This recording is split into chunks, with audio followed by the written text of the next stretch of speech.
Be recorded.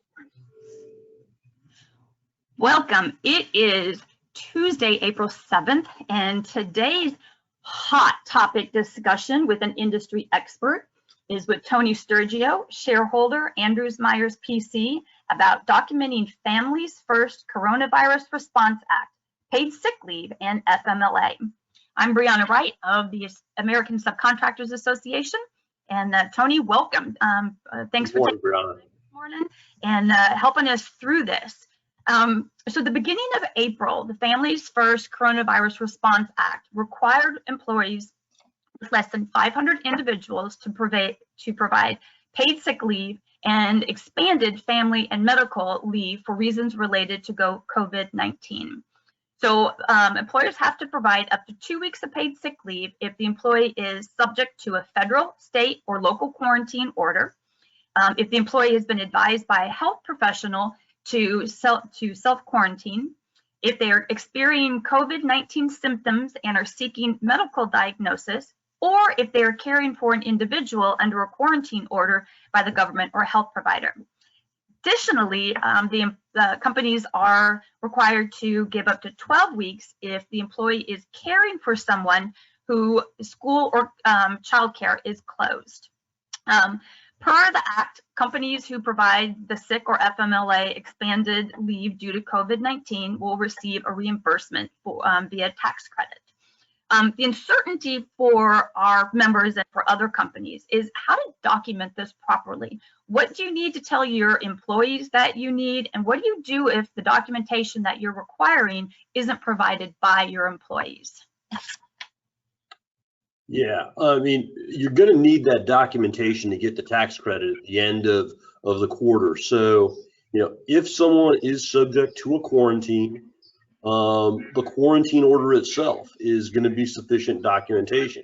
A lot of our employers, however, are essential. So a lot of those employers are exempted from those quarantine orders. So the quarantine order, some of them, for example, in Dallas and Austin, exempt certain classes of people if they're over 60 or if they have certain exemptions. Those quarantine orders, if the person falls within those categories, would be acceptable.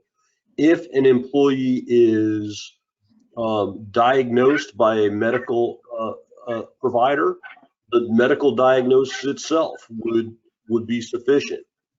If the employee is having symptoms and is seeking a diagnosis and hasn't gotten a diagnosis yet, they're going to have to provide a statement that says, look, I have these symptoms and I'm seeking a diagnosis, and a telemedicine type of diagnosis is probably going to be sufficient for you to be able to say, hey, I gave this leave and I'm entitled to a tax credit. The final one is for the care of a child whose school is closed or the health or the child care is unavailable. And obviously a school closure notice or a notice from an established child care provider would be sufficient.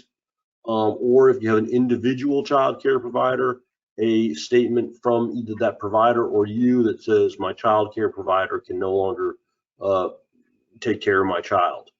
The other provision is that, in order to be entitled to leave, you need to be able to say, and there's no other responsible adult who can do this, so it's my responsibility.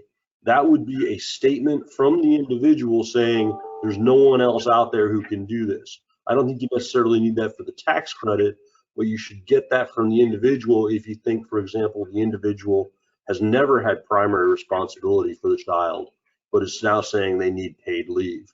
You can ask for that statement. That statement will eventually be sent to the government, and you should advise the employee that they need to be honest, because you're not just talking to your employer, you're talking to the federal government, who is eventually going to credit the employer for the paid leave they're claiming. Okay, and so that's going to go for the up to the 12 weeks for the child care as well. So it's not just this. Oh, that is the 12 weeks for the child care. Is it up to right? And the child care is going to be, you can get 80 hours under the Emergency Sick Leave Act for care for a child, and then you can get 12 weeks of pay of leave to care for a child under the Emergency Family Leave Act 10 of those weeks are compensated. So, they can claim the first 2 weeks of paid childcare at 2/3 from the Emergency Sick Leave Act, and then an additional 10 weeks under the Emergency Family Leave Act for care for a child. That's at 2/3 their regular pay, up to $200 a day. Okay. And so this is not up to companies to decide if somebody really has the symptoms or if they really have to take care of their kids. What's up to the companies is to get the documentation, document it, and then that way they can get the tax credit. Correct? Exactly. And that's what you really want. If you're going to be given this either 80 hours of paid leave under the Emergency Sick Leave Act or 10 weeks of paid leave under the Emergency Family and Medical Leave Act, you want to be able to get that tax credit at the end so you're not footing the bill. Gotcha. Okay. Relating to this, is there anything else that you're getting a lot of questions from your clients that is a confusion or any of that, or just when you start going down in the dirt like that, it just gets really detailed? Well, a lot of questions have come up about whether the leave can be intermittent, and the leave can be intermittent for the care of a child whose school is closed or child care is unavailable if the employer agrees.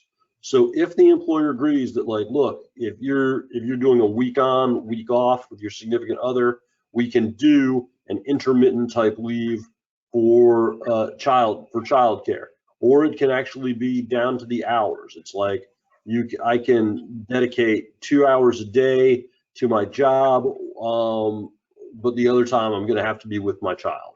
So you can do that, but it's the employer's option. And then the employer can obviously give the 2/3 paid leave for the time that the employee is not working, and a full salary for the time that the employee is working intermittently. But that is going to be up to the employer. Okay. Great. I think that's it. I think that summarizes the question. And so I'd like to end with something that we do at our meetings called "Tell Me Something Good." So especially right now in this crazy time, tell me something good. Well, let's see. I mean, when I get home from work now, the kids who have been cooped up all day actually want to talk to me. So that's been like a really nice development to come in, walk home, and say, "Hey, Dad, how are you?" It's like they've been on their video all day and whatnot, and they're kind of sick of it, and they're seeking human interaction, even from me. So that's been really good. I love that. That is awesome. All right. So thank you so much for taking your time today. I appreciate it, and you stay safe out there.